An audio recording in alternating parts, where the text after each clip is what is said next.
Mwari mufaro wangu kuchingamidzai kuchirongwa chedu chamazuva ose konai pastor sekutora kwandinogaroita kuti pachirongwa chino tiri kuedza kubatsirana kupindura mibvunzo yatiinayo ingapindurike neumboo hunowanikwa mukati mebhaibheri. Saka kana muine mubvunzo wamuinawo wamunofunga kuti ungapindurike nebhaibheri, sunungukai kutitumira mubvunzo iwoyo. Uyewo zvakare rambai muchiendera mberi kukokera vazhinji pachirongwa chino, kudaidza vamwe vauyewo pano, kuvatumira either via your Facebook pages kana kuma Facebook accounts avo kana kuma WhatsApp platforms aminawo. We have got the audio versions as well. Sunungukai kuita izvozvo, musaregedza zvakare kuramba muchitumira mibvunzo. Tara kupindura mubvunzo wakabvunzwa pano une chekuita nenyaya yekubhabhatidzwa. Takamboita chidzidzo cherubhabhatidzo mumashure, sandofunga kuti uyu a follow up question. Mubvunzo uri kuti iwo sezvauri kuuya pamberi pedu apa, tinofanira kubhabhatidzwa muzita raBaba neremwanakomana neremweya mutsvene here kana kuti muzita raJesu chete? Okay, ndoda kudaira kuti munhu ari kubvunza mubvunzo uyu anogona kunge akaverenga mavhesi anoda kuverenga panapa anoita sekunge asiri kutaura chinhu chimwe chete. Saka toda kuti tizotarisa panapa kuti zvizvo ari kureva chinyi. Pfungwa yekuti bhabhatidzai muzita raBaba neremwanakomana neremweya mutsvene tinoiona in all the gospels, but ndichangoverenga one kuna Mateo chapter 28 verse 19. Jesu Kristu anoti iye akutaura kekupedzisira nevadzidzi vake, verse 19 anoti, therefore go and make disciples of all nations, baptizing them in the name of the Father and of the Son and of the Holy Spirit. This is Jesus Christ himself speaking, achituma vadzidzi vake zvavanofanira kusara vachiita. Hanzi endai mundogadzira vadzidzi kumarudzi ose, anobva kumarudzi ose, muvabhabhatidze muzita raBaba neremwanakomana neremweya mutsvene. NdiJesu Kristu akataura izvozvo.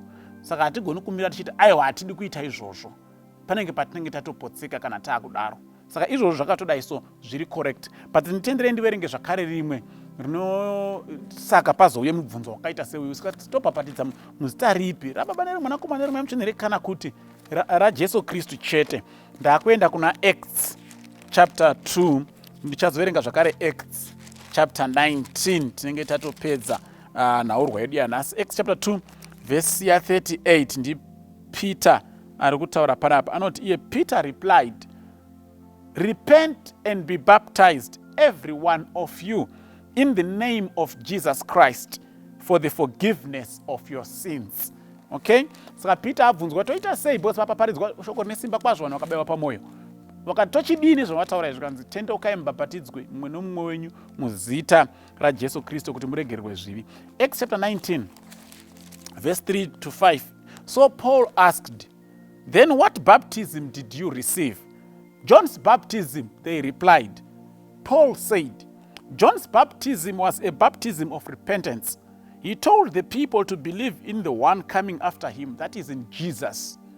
On hearing this, they were baptized in the name of the Lord Jesus. Sana mama katerera mavhesi maviri ataverenga kuna Acts ari kuti vanhu vakabhabhatidzwa muzita raJesu Kristu. Peter akati bhabhatidzwai tendeukai mubhabhatidzwe muzita raJesu Kristu. Paul ndokutiwo zvakare John aibhabhatidza bhabhatidzo rokutendeuka, asi munofanira kutenda muna Jesu Kristu. Hanzi pavakanzwa zvaJesu Kristu vakabva vabhabhatidzwa muzita raJesu Kristu. Chii chiri kuitika panapa? Because Jesu akati endai munobhabhatidza muzita raBaba neremwanakomana neremweya mutsvene. Peter oita sekunge ari kungoti bhabhatidzai muzita raJesu Kristu. Paul oita sekunge ari kuti akabhabhatidzwa muzita raJesu Kristu. Saka ndopaakuya mubvunzo nevamwe vanozotaura nyaya yekuti rubhabhatidzo rwechokwadi kubhabhatidzwa muzita raJesu chete. Regai nditaure ndichiti hapana chakasiyana pazvinhu izvi zviri zviviri. Unoda kungocherechedza bedzi uone kuti vanhu vaiadreswa apa ndivanani. What was their religious background? Pana Acts chapter 2 inotaura pachena kuti vanhu vanga vakaungana paJerusalem nguva iyoyo, they were Jews who had come from all corners of the earth. Vaiva vaJudha vakanga vabva kumarudzi ose pasi rose, which means havana zvakawanda zvavaida kuudzwa nezvaMwari. Vanhu ava vanga vari vanhu vaitonamata Mwari, vakanga vatouya kuJerusalem for the Passover feast and the feast of unleavened bread. Saka vaitawa, saka wanga usingatangi patsva kuti zivai Mwari, ivo vanhu vatouya kuzonamata Mwari. Saka chavaida kungoziviswa chete vanhu ava inyaya yaMesaya aiva Jesu Kristu. Ndo chakava chigumbuso kuvazhinji vavo, because vazhinji vavo havana kutenda kuti Jesu ndiye aiva Mesaya.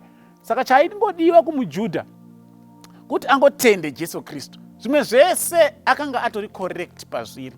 saka emphasis yemaapostles yavana Peter yavana Paul yaisava pakutanga kudzidzisa mujudha nezvaMwari Baba, yaiva yakuti mujudha atende Jesu Kristu.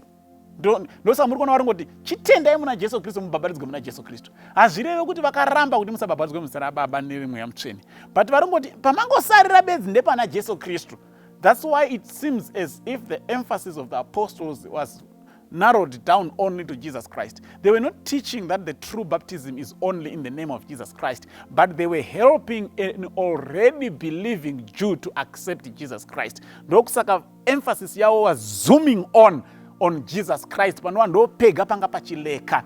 But kune munhu asati atomboziva Mwari Baba nei unototanga patsva kuti one. But that was not the case with the Jews. Hapana pawaitanga kuti one vanga watoya kuzonamata Mwari Baba vanhu ava, but vaida kungoti vatende Jesu Kristu bedzi, so that their religious experience become complete and wholesome. Saka iwe neni hatigoni kuti saka rubhabhatidzo nderwa Jesu Kristu chete. Kana tasangana nevanhu vasiri kuziva, tinovadzidzisa votenda Baba akasika denga nenyika nemwanakomana wake Jesu Kristu naMweya Mutsvene waakatisiyira. Ndosaka Jesu akati kana makunobhabhatidza, Jesu aitotuma vadzidzi, endai munobhabhatidza muzita raBaba nereMwanakomana nereMweya Mutsvene, because akavati kusvika masvika kumarudzi ose enyika.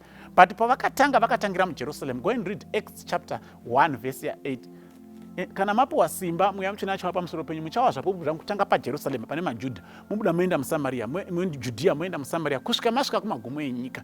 So vanhu vakatosiyana their religious backgrounds. Saka kana taakubhabhatidza muzita raBaba nereMwanakomana nereMweya Mutsvene, zvakangofanana nokuti wabhabhatidzwa muzita raJesu Kristu. Hazvina kana mutsauko, hazvina zvazvinobvisa kana kuwedzera pazviri.